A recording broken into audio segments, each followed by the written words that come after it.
The story begins with high schooler Nia. He enters the club room of his paranormal investigation society to find fellow member Okanogi. Okanogi thinks that the club room is haunted by a ghost. Nia assures her that there is not a ghost, but he's lying. There is, in fact, a ghost of a beautiful girl named Yuko, and the ghost is not only in the room, but is also talking to him. Most people are like Okanogi and can't see Yuko. Their third club member, Kirie, however, can also see the ghost. She doesn't like how Yuko clings to Nia. Soon, all the other members get there, and Okanogi takes them to an elevator, which is known to be haunted since it moves on its own. After getting out of the elevator, Okanogi takes them to a gravestone that has Yuko's name on it. Yuko knows her body isn't under that rock, so she topples it. Nia finds a bell underneath it. Nia soon learns that Yuko has no recollection of her past life, and she's effectively a ghost with amnesia. Now, this strange relationship between Nia and Yuko started when he got lost in the school basement. This is when he first saw Yuko. Instead of getting scared, however, Nia became curious about this cute and goofy ghost. He ended up discovering Yuko's body in an old basement. The basement entrance was hiding behind an old mirror. Yuko was okay with it because she feels embarrassed about people seeing her skeleton. Eventually, she closed the opening to the basement and asked Nia to stay away from it. The two of them then established the Paranormal Society to investigate Yuko's past. But before they could find anything, they met Okanogi, who thought she was being haunted by Yuko, even though Yuko didn't scare her. Nia realized that Okanogi is hallucinating because of fear, so he asked Yuko to haunt her for real. This allowed Nia to save Okanogi and help her get over her fear of ghosts. Okanogi felt grateful to Nia and decided to join the club to thank him. For the next few weeks, Nia and Yuko spent every moment together. However, this bliss was short-lived, and one day, Nia met Kirie. Kirie told him that Yuko was a vengeful ghost, and his life was in danger. Nia didn't want to believe this, but this is when Kirie explained how Yuko appears to her. Apparently, Yuko looked like a dead zombie to Kirie, which is why she felt scared. As soon as she revealed this, Yuko began to appear like this horrifying ghost to Nia as well. He was both confused and scared, and Kirie dragged him to the basement so she could bury Yuko's body. She claimed that Yuko is the sister of her grandma, and she died in an accident 50 years ago. All this information confused Nia, but he didn't want to lose Yuko. So he confronted her and found out that despite her appearance, Yuko still was a nice ghost who liked hanging out with him. He also learned that Yuko appears as whatever you want her to look like. So when he remembered her beautiful face, the ghostly figure turned into a cute high school girl again. Nia then rushed to help Kirie, who was crying, because she didn't know what to do. Nia assured her that Yuko isn't dangerous. While looking at Yuko's skeleton, they realized that she broke her leg and couldn't leave. They also found a strange shrine behind the basement. Determined to solve the mystery, Kirie joined Nia's club, and that brings us to the summer vacation. Kirie has gathered everyone to spend a night at the school because she wants to investigate some paranormal phenomenon. But Nia and the girls end up spending the day playing in the pool. At night, however, Nia goes to take a walk around the school with Kirie, who claims to have seen another evil ghost on the premises. Their investigation gets interrupted when Yuko takes Nia to a room to express how much she has missed him during the summer. To make up for it, she wants him to accompany her as they investigate the myth about the Rock of Curses. Nia agrees, and they take a stroll under the moonlight to get to a courtyard. There they find the supposed cursed rock, but Yuko tells Nia that the rock isn't actually cursed and that students are only using it to spook each other. Having solved this mystery, she takes him to the pool to spend some intimate time with him.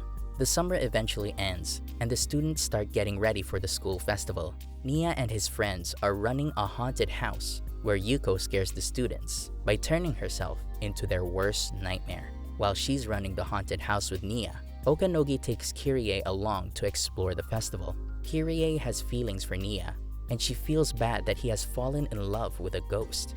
The situation is making her feel insecure about herself, but it all goes away when Okanogi forces her to become a maid for a cafe. In her costume, Kirie becomes an instant hit with the students. She is happy with this response and runs to confront Nia. She asks him why he prefers Yuko over her, even though Yuko is not alive. She's surprised when Nia explains that you can fall in love with someone even if they're not alive. He even acknowledges how beautiful Kyrie looks, and this puts Kyrie's heart at ease. On the second day of the festival, something strange happens. Students start seeing a mythical being known as the Red Woman. The Red Woman is supposedly a deity who demands sacrifices in exchange for prosperity. When this paranormal being hurts a girl, a group of students attack Nia and his friends in frustration. Yuko scares these crazy kids away, and this is when Nia learns that a girl named Kirishima is pretending to be the Red Woman and scaring the kids. She's doing this because she hates paranormal stuff. Apparently, her first name is also Yuko, and because of that, kids have made fun of her all her life. She wants to punish Nia for promoting paranormal stuff. However, her plan backfires, and she becomes the target of the same group of students. They believe that the Red Woman needs a sacrifice, and they want to sacrifice Kirishima because of her first name. When Nia hears about it, he forces Yuko to help Kirishima, even though she has only caused trouble for them. As the crazy students get ready to sacrifice Kirishima, Yuko gets there, dressed as the Red Woman, and scares them off. Later on, Nia explains everything to Kirishima, who apologizes to both Nia and Yuko for behaving that way. While this situation is resolved, things aren't exactly alright, because Kyrie once again sees the evil spirit, and this time, she learns a scary truth. After the festival, Nia starts noticing that Yuko is becoming extremely possessive.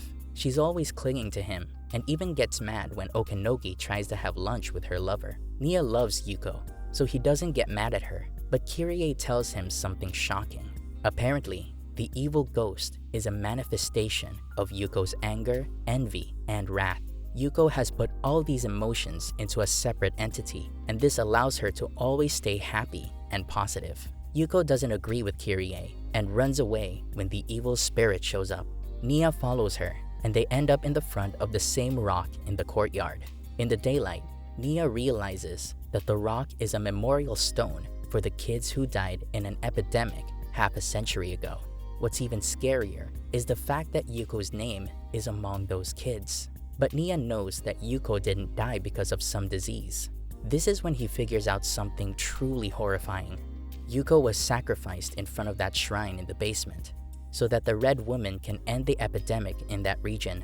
While Nia is sad about this situation, Yuko feels nothing. The evil spirit shows up there to explain that Yuko intentionally forgot all pain and anger to live a carefree existence. But now, Yuko feels love for Nia, and this has created jealousy, which might ruin her peace. As soon as the evil spirit goes away, Yuko pushes Nia down the stairs without any warning. And when he comes back to school after a while, she straight up claims to not know him, which shatters his entire world. She even asks him to stay away from her, which leaves Nia with a broken heart. But in this time of absolute hopelessness, Okanogi tries her best to cheer him up.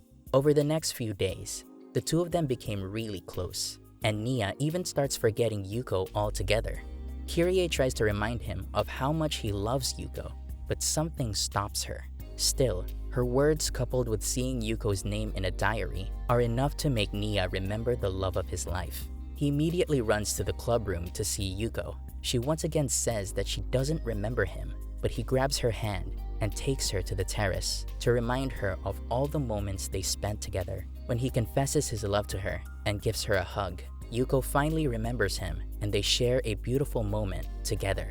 The very next day, Nia is surprised when Yuko slaps Kyrie. Yuko never got angry, so this is a new thing. She also ends up crying when Nia fails to appreciate the lunch she made.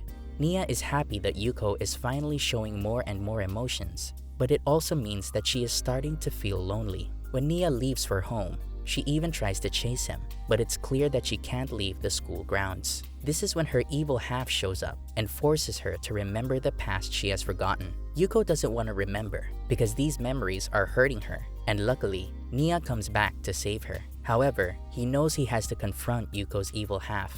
The evil ghost is starting to look more and more like Yuko, and when Nia touches her, he gets sucked into her memories. When he opens his eyes, he finds himself half a century in the past, looking through Yuko's eyes. He can even feel what she feels. He finds out how Yuko was looking after a little kid whose family had died in the plague. One day, Yuko and her sister were in school when they heard the elders mention human sacrifice to appease the gods. The girls almost got caught by these elders, but they survived. Yuko was shocked by how ignorant these elders were, and she wanted to expose them, but she ended up becoming their prime target.